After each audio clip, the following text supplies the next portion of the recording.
HNO3 એના કેટલાક ભૌતિક ગુણધર્મો, એના કેટલાક રાસાયણિક ગુણધર્મો અને અગત્યતા, ઉપયોગિતા. તો સામાન્ય રીતે આ પદ્ધતિ, આ બનાવટ, વિદ્યાર્થી મિત્રો, આ બનાવટ તમે તૈયાર કરજો. HNO3 કારણ કે નાઇટ્રિક એસિડ છે એ આપણને કેટલા બધા રસાયણોની બનાવટમાં પ્રબળ ઓક્સિડેશન કરતા ઓક્સિડાઇઝ કરવામાં પણ HNO3 એનો પુષ્કળ ઉપયોગ થતો હોય છે. એટલા માટે HNO3 ની બનાવટ ખાસ જોજો. ઓસ્વાલ્ડ પદ્ધતિ ખાસ યાદ રાખજો. હજી તમને કહી દઉં, ઓસ્વાલ્ડ પદ્ધતિમાં 3 તબક્કા. પહેલો તબક્કો કે એમોનિયાનું O2 સાથે Pt અને રેહેનિયમ મિશ્ર ઉદ્દીપકની હાજરીમાં 500 કેલ્વિન તાપમાને અને 9 બાર દબાણે એનું ઓક્સિડેશન થાય એટલે આપણને નાઇટ્રિક ઓક્સાઇડ. આ નાઇટ્રિક ઓક્સાઇડ જે મળ્યો એનું ફરી પાછું હવા વડે ઓક્સિડેશન થાય એટલે નાઇટ્રોજન ડાયોક્સાઇડનો વાયુ મળે. આ ઉત્પન્ન થયેલો વાયુ અને પાણીની અંદર દ્રાવ્ય કરીએ એટલે આપણને નાઇટ્રિક એસિડ એનું જલીય દ્રાવણ મળે અને એની અંદર ફરી પાછો નાઇટ્રિક એસિડ ઉત્પન્ન થાય, જે પ્રક્રિયા પદ્ધતિની અંદર પુનઃચક્રણમાં એનો ઉપયોગ કરી શકાય.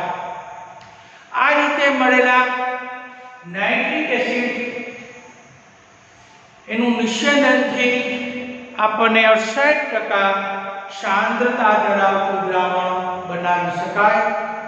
ત્યારબાદ એને વધુ નિર્જલીકરણ કરો H2SO4 વડે તો એને 98% વેટ બાય વેટ સાંદ્રતા વાળું દ્રાવણ બનાવી શકાય છે, જે આપણે સાંદ્ર HNO3 અને એથી વધુ સાંદ્ર ધુમાયમાન HNO3 તરીકે ઓળખવામાં આવે, જે કેટલાક કાર્બનિક સંયોજનના નાઇટ્રેશનની અંદર નાઇટ્રિક એસિડનો પુષ્કળ ઉપયોગ થાય છે. ઓક્સિડેશન કરતા પદાર્થોની અંદર પણ HNO3 વિસ્ફોટક તરીકેનો ઉપયોગ થાય છે. એટલે આપણે સામાન્ય રીતે એની ઓસ્વાલ્ડ પદ્ધતિ ખાસ યાદ રાખજો. ઓસ્વાલ્ડ પદ્ધતિ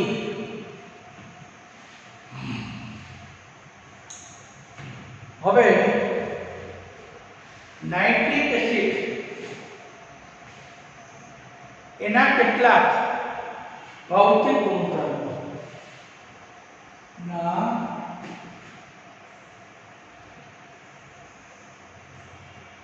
ભૌતિક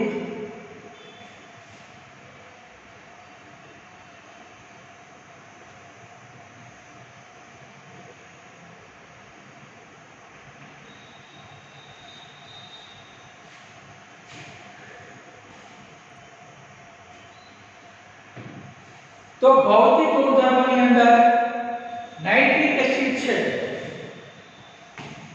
એ સામાન્ય રીતે રંગ વિહીન એક પ્રવાહી છે. તો આપણે કહી શકાય કે રંગ વિહીન પ્રવાહી છે. તેની ઘનતા MCQ માં પૂછે 1.504 જેટલી છે. MCQ માં પૂછે તો સાચું ખોટું વિધાનમાં પણ પૂછે.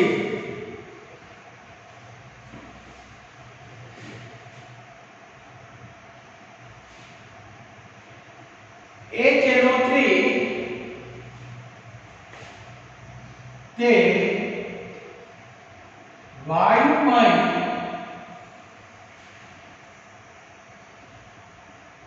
અવસ્થામાં સમતલીય બંધારણ ધરાવે છે. આ તમને પણ MCQ ની અંદર પૂછી શકાય છે. એનું સમતલ્ય બંધારણ તરીકે મોટા ભાગે આપણને જોવા મળતું હોય છે. તો HNO3 ના કેટલાક એવા ભૌતિક ગુણધર્મો. તે પ્રવાહી સ્વરૂપે છે. તેની એક ઘનતા 1.504 જેટલી છે. વાયુમય અવસ્થા હોય તો જ એનું બંધારણ આપણે ગોઠવણી કરી શકાય. એટલે વાયુમય શબ્દ ફરજિયાત લખવો પડે. વાયુમય અવસ્થામાં તે સમતલ્ય બંધારણ રચતું હોય છે. હવે આપણે જોઈએ તેના કેટલાક રાસાયણિક ગુણધર્મો.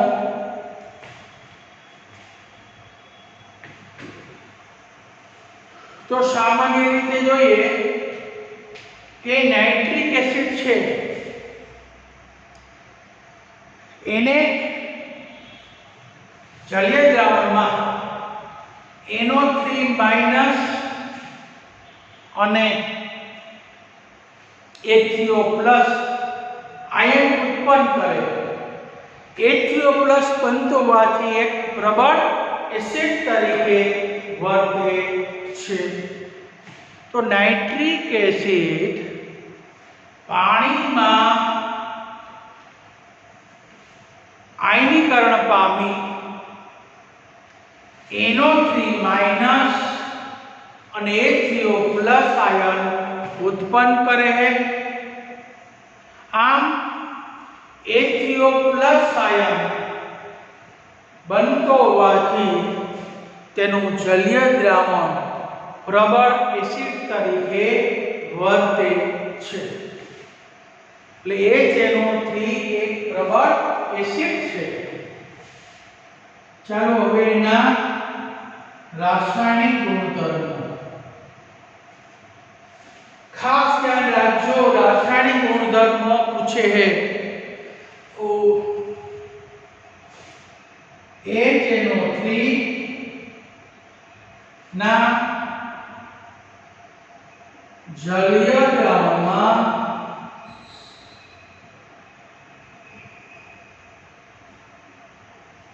HNO3 ના જલીય દ્રાવણમાં HNO3 તેના જલીય દ્રાવણમાં આયનીકરણ પામી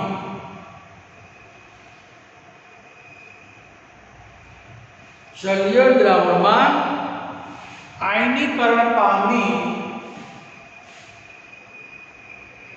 NO3 માઈનસ અને H3O પ્લસ આયન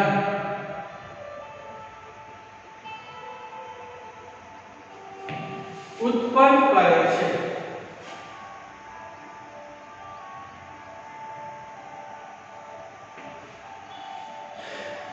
HNO3 તેના જલીય દ્રાવણમાં એનું આયનીકરણ થઈ અને NO3 માઈનસ અને H3O પ્લસ આયન ઉત્પન્ન કરે છે. આથી HNO3 પ્રબળ એસિડ તરીકે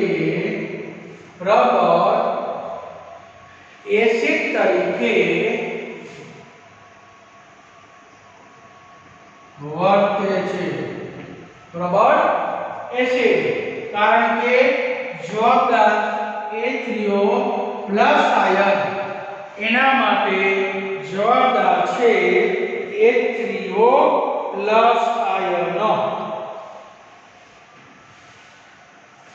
તો સમીકરણ એટલે એનું સમીકરણ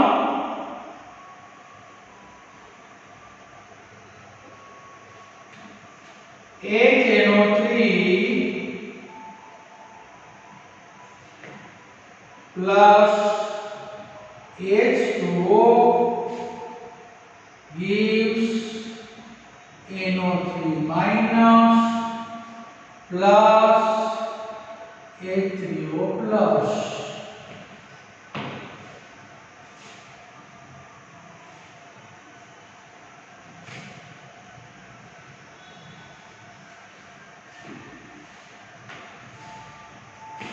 એટલે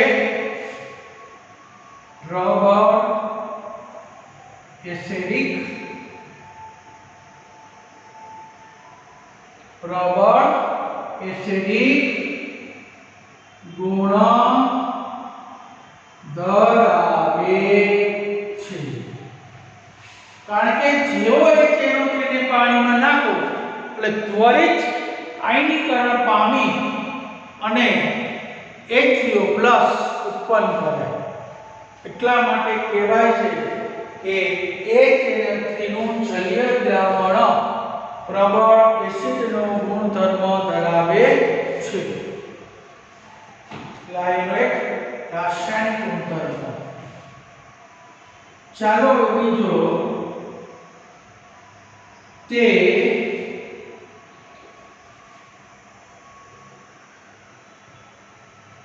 પ્રબળ ઓક્સિડેશન કર્તા તરીકે વર્તે છે.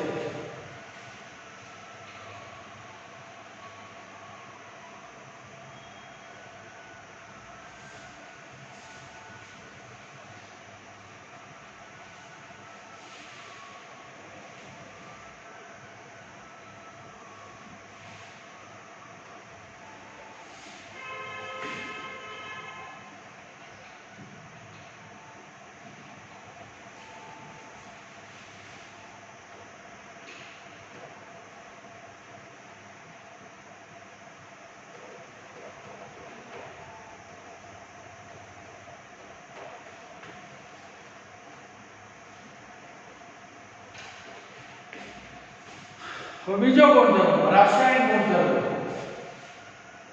બીજો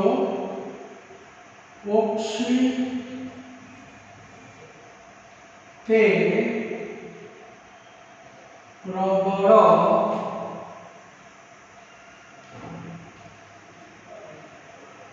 ઓક્સિડેશન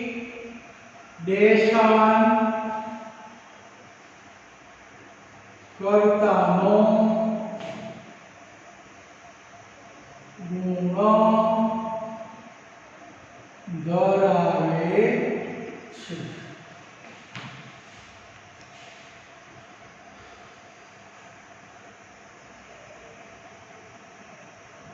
પ્રબળ ઓક્સિડેશન કરતા તો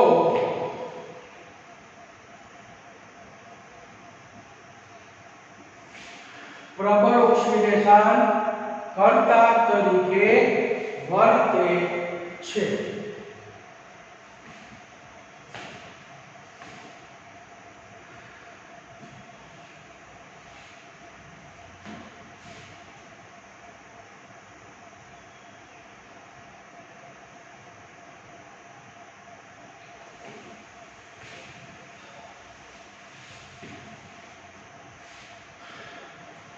તે પીટી એજી અને એયુ પીટી જેવી સિવાયની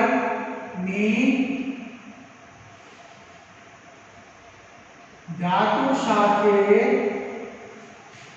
ઉગ્ર રીતે ઓક્સિડેશન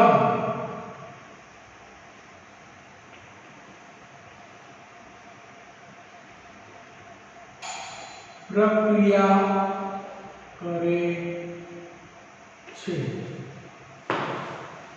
એજી એયુ પીટી સિવાયની ધાતુ સાથે ઉગ્ર રીતે તે ઓક્સિડેશન પ્રક્રિયા કરે છે. એટલે કે ઉગ્ર રીતે હુમલો કરે છે, એને ઓક્સિડાઇઝ કરી નાખે છે. તો સામાન્ય રીતે કેટલીક એવી પ્રબળ ધાતુ કોપર, ઝીંક જેવી પ્રબળ ધાતુ છે એનું સહેલાઈથી ઉગ્ર રીતે ઓક્સિડેશન પ્રક્રિયાઓ કરતા હોય છે.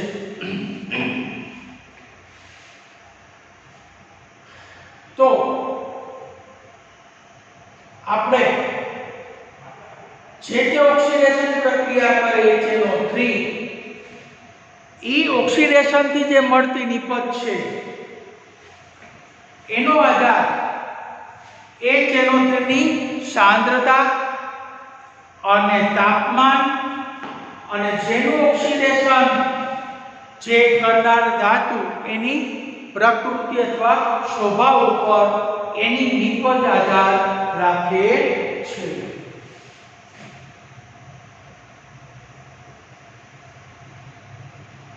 આ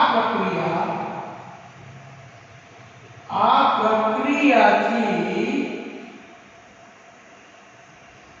મળતી નિપજ એ HNO3 ની સાંદ્રતા, તાપમાન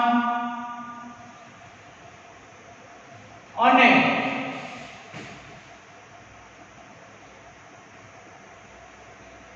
જેનું ઓક્સિડેશન થતું હોય તેના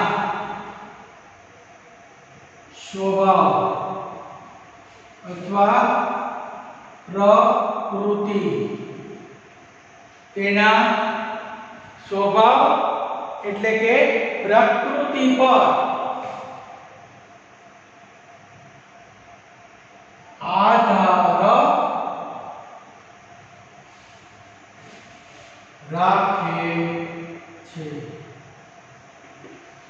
એટલે જે પ્રક્રિયાથી મળતી નિપજ એ હંમેશા જે HNO3 આપણે લીધો એની સાંદ્રતા, કારણ કે HNO3 આપણે મંદ સાથે થાય, HNO3 મંદ પણ 10 થી 30% સાંદ્રતા વાળા દ્રાવણ સાથે થાય અને સાંદ્ર દ્રાવણ સાથે પણ પ્રક્રિયા થાય, એટલે તેની સાંદ્રતા ઉપર આધાર રાખે. ત્યારબાદ તાપમાન બદલાય તો નિપજ પણ બદલાય, એટલે નિપજનો આધાર તાપમાન ઉપર પણ આધાર રાખે છે. તદુપરાંત જે તે ધાતુનું ઓક્સિડેશન કરવું હોય એનો સ્વભાવ અથવા પ્રકૃતિ કે એના ઉપર પણ નિપજ આધાર રાખે છે. તો આપણે પહેલું જોઈએ, આ સમીકરણ તમને પૂછાયો. જો ચાલો CU ની HNO3 સાથે ની ખાલી સમીકરણ લખવાના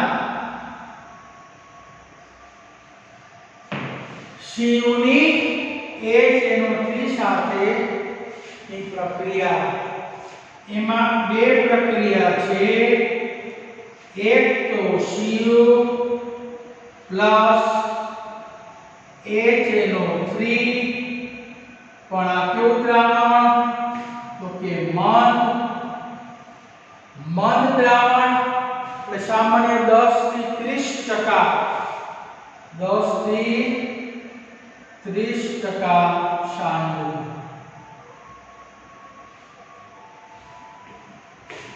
એટલે એની પ્રક્રિયા થાય એટલે CU NO3 twice 10 થી 30% હોય તો આપણને NO મળે અને H2O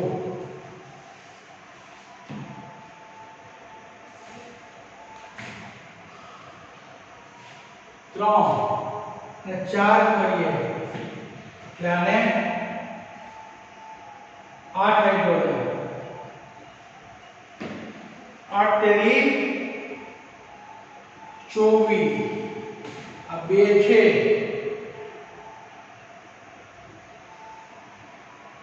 6 3 દુ 6 6 12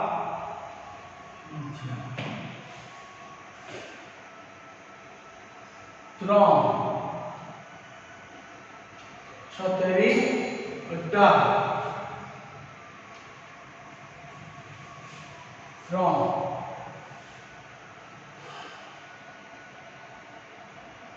6 7 8 એક બે તો 3 દુ 6 સત્તરી 18 18 ને 2 20 20 ને 4 24 એટલે તમારે આ બેલેન્સ તમે ન થાય તો યાદ રાખજો 3 અને 8 કરી નાખો આ સમીકરણ યાદ રાખજો ખાસ યાદ રાખો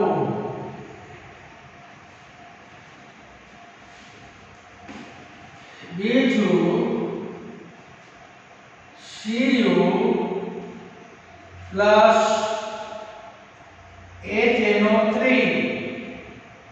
100% સાંદ્ર તો આમાં તો ડિપોઝિટ મળે અહીંયા જો સાંદ્ર દરેક સાંદ્ર દ્રાવણમાં NO2 જ મળે યાદ રાખજો અમે ચાઈનો લખીને આપવાનું NO2 આ તો એમને જ હોય સાંદ્ર દરેક સાંદ્ર HNO3 સાથેની પ્રક્રિયાથી હંમેશા આપણને NO2 બને હવે આપણે અહીંયા ઓક્સિડેશન સ્થિતિ જોઈ લેવાની 3 નું 6 એમાંથી એક જાય એટલે 5 એટલે અહીંયા તમે 5 મૂકી દેવાના આ 2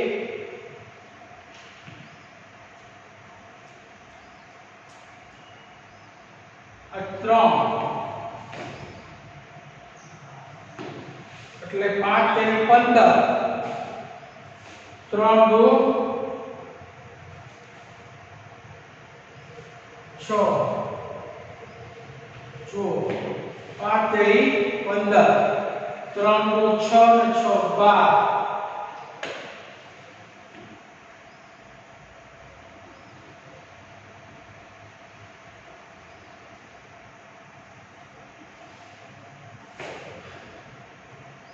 અહીંયા જો 4 અહીંયા 2 3 દુ 6 અહીંયા 2 3 દુ 6 6 4 થઈ ગયું એટલે CU ની સાંદ્ર HNO3 સાથેની પ્રક્રિયા સમીકરણ લખો આ બે પ્રક્રિયા ખાસ યાદ રાખજો કે આપણે આ બે જે પ્રક્રિયા છે એ ખાસ નોંધ રાખજો. કોપરની MnHNO3 સાથેની પ્રક્રિયા લખો. કોપરની સાંદ્ર HNO3 સાથેની પ્રક્રિયા લખો. પ્રક્રિયા સમીકરણ ખાસ યાદ રાખજો.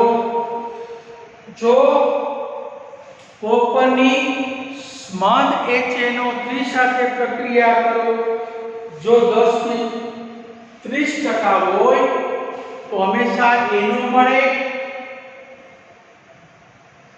સાંદ્ર હોય તો એનો 2 મળે. તો આની અંદર ખાસ નોંધ રાખજો કે કોપરની HNO3 સાથેના મંદ અને સાંદ્ર HNO3 સાથેના સમીકરણ ફક્ત લખો. ફક્ત સમીકરણ લખો.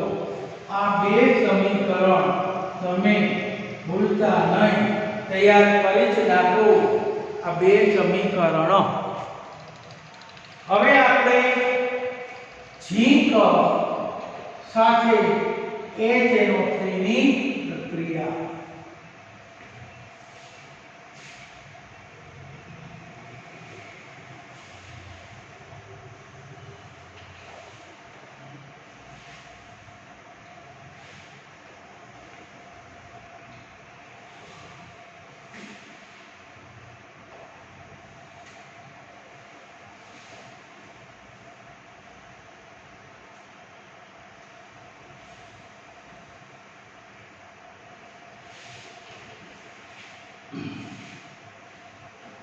ચાલો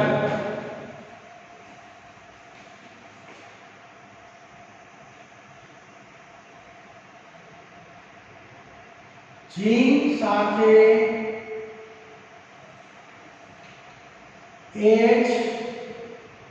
HNO3 ની પ્રક્રિયા સમીકરણ ખાસ યાદ રાખો. જેવી રીતે કોપર હતું એવી રીતે અહીંયા ઝીંક.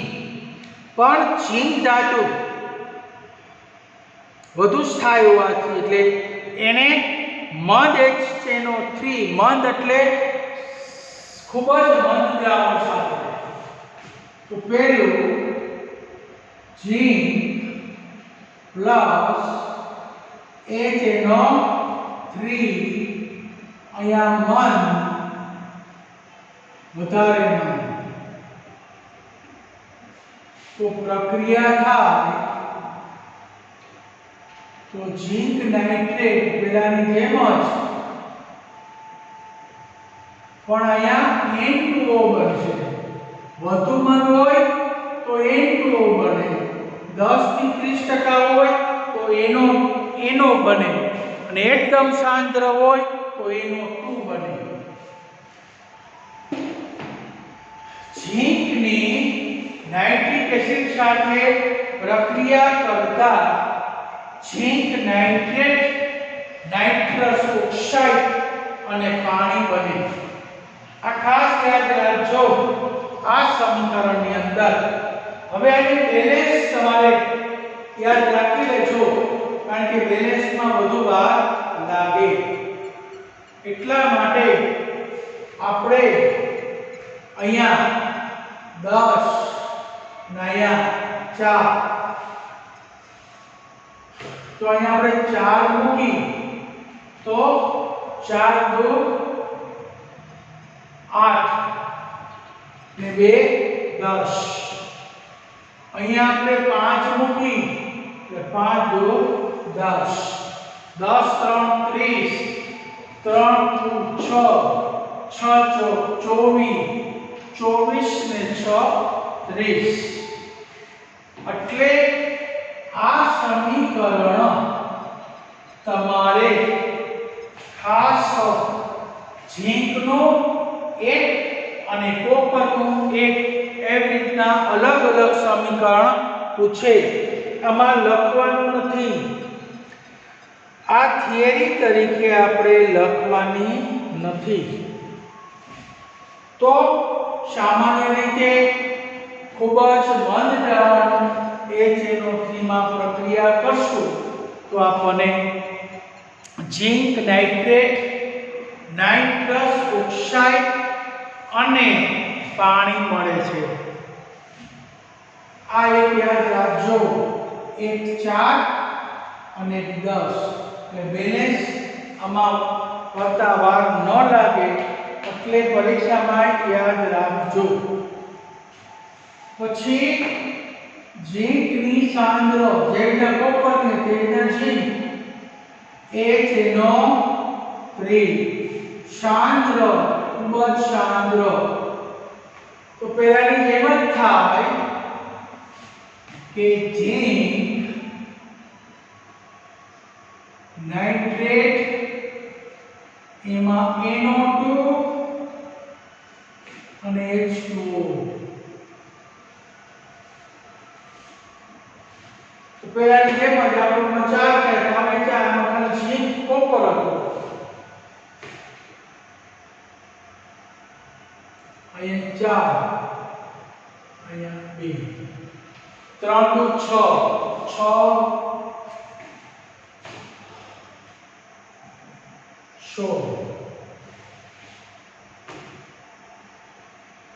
ને 2 2 4 2 6. તો સામાન્ય રીતે આ બે સમીકરણ ખાસ યાદ રાખજો કે આની અંદર આપણે સામાન્ય રીતે ઝીંક ને મંદ નાઇટ્રિક એસિડ સાથે અને ઝીંકની સાંદ્ર નાઇટ્રિક એસિડ સાથે સમીકરણ અથવા પ્રક્રિયા જણાવો. એમ પૂછે કોપર અને ઝીંકની મંદ અને સાંદ્ર HNO3 સાથેના ફક્ત સમીકરણ લખો. તો તમારે સમીકરણ છે એ દરેક સમીકરણનો એક એક ગુણ હોય. 3 સમીકરણ 3 માર્ક્સ. ત્યાર પછી હવે આપણે ક્રોમિયમ અને એલ્યુમિનિયમ સાથે HNO3 ની પ્રક્રિયા. HNO3 સાથે ની પ્રક્રિયા. તો સામાન્ય રીતે ક્રોમિયમ અને એલ્યુમિનિયમ એક પ્રબળ ધાતુ છે. પ્રબળ ધાતુ હોવાથી તે હવાના સંપર્કમાં આવે તો ક્રોમિયમ અને એલ્યુમિનિયમ ઉપર અનુક્રમે ક્રોમિયમ ઓક્સાઇડ Cr2O3 અને એલ્યુમિનિયમ ઓક્સાઇડ Na2O3 નું પાતળું પડ લાગે છે, જે નિષ્ક્રિય હોવાથી HNO3 સાથે ઓક્સિડેશન પ્રક્રિયા થતી નથી. એટલે તમને પરીક્ષામાં પૂછે શા માટે તો માં લખવાનું કે ક્રોમિયમ અને એલ્યુમિનિયમ ખૂબ જ પ્રબળ ધાતુ હોવાથી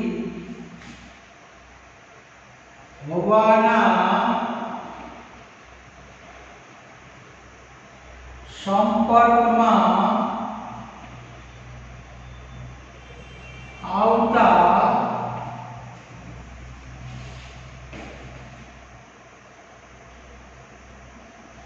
ક્રોમિયમ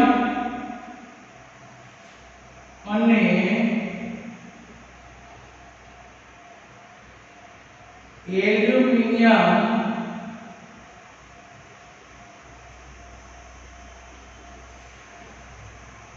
એલ્યુમિનિયમમાં અનુક્રમે ક્રોમિયમ ઓક્સાઇડ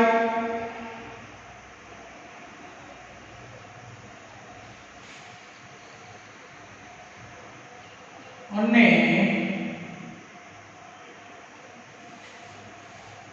એલ્યુમિનિયમ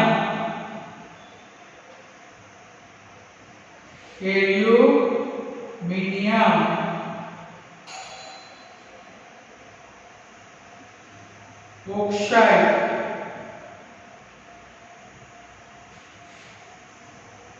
Al2O3 નો પાતળું અસ્તર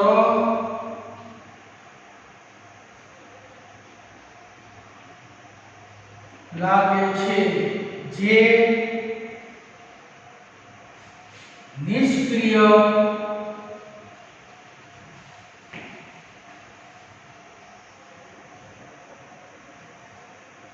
તરીકે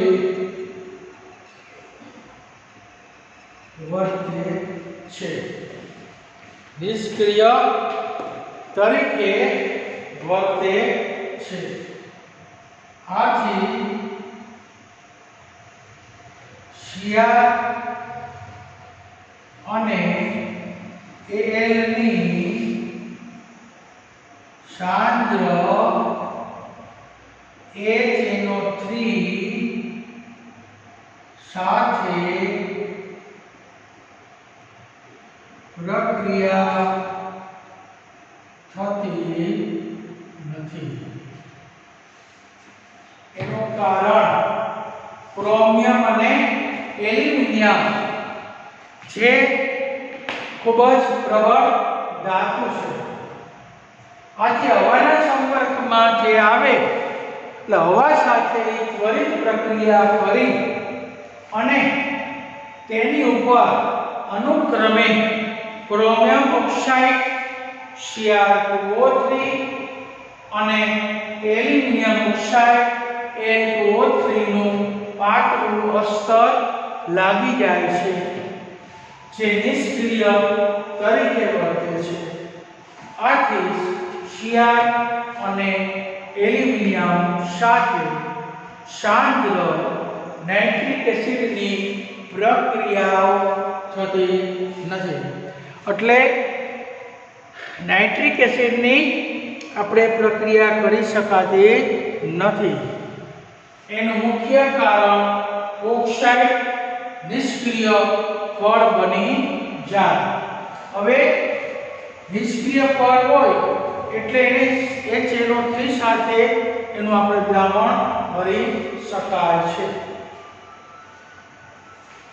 તો પાત્રની અંદર સામાન્ય રીતે આપણે પાત્ર દોરીએ એની ઉપર આ ઓક્સાઇડનું પાતળું પડ લાગી જાય જે નિષ્ક્રિય તરીકે વર્તે પરિણામે HNO3 ની પ્રક્રિયા થઈ શકે નહીં માટે આપણે પાત્રમાં HNO3 નું દ્રાવણ ભરી શકાય છે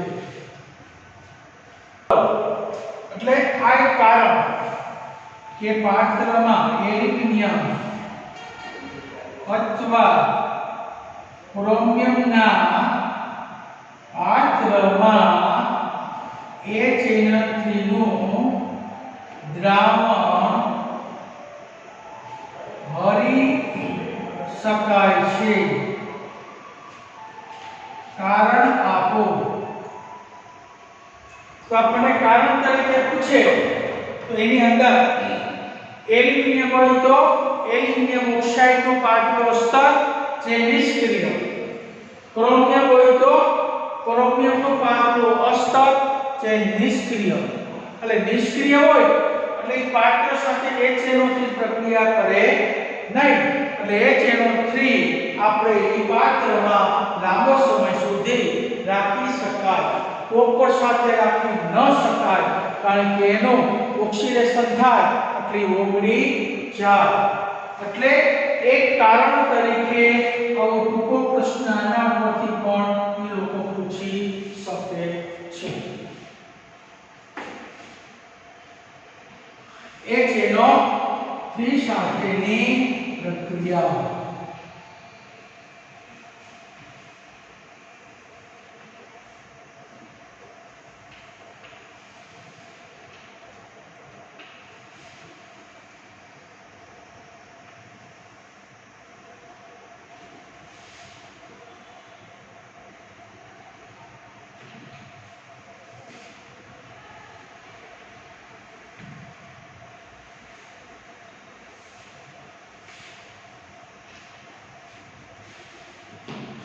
ચાલો હવે આપણે જોઈએ કે આની અંદર ડેઈલી ટેસ્ટમાં આપણે હવે ડેઈલી ટેસ્ટ નો પહેલો પ્રશ્ન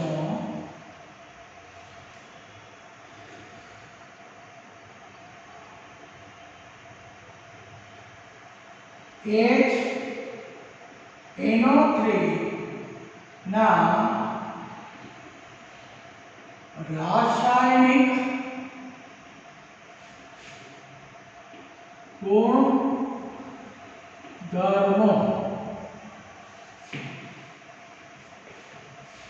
જણાવો. જેમાં Cu અને Zn ની મન સાંદ્ર NO3 સાથે ના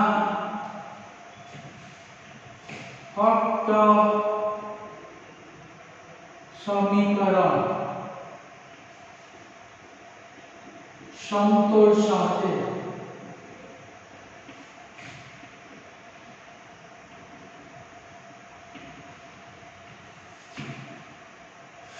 બીજું એલ્યુમિનિયમના પાત્રમાં HNO3 નું સાંદ્ર દ્રાવણ ભરી શકાય શા માટે?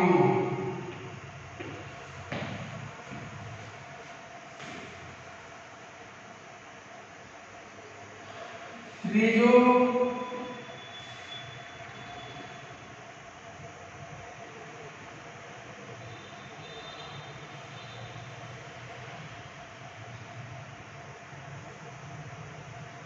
HNO3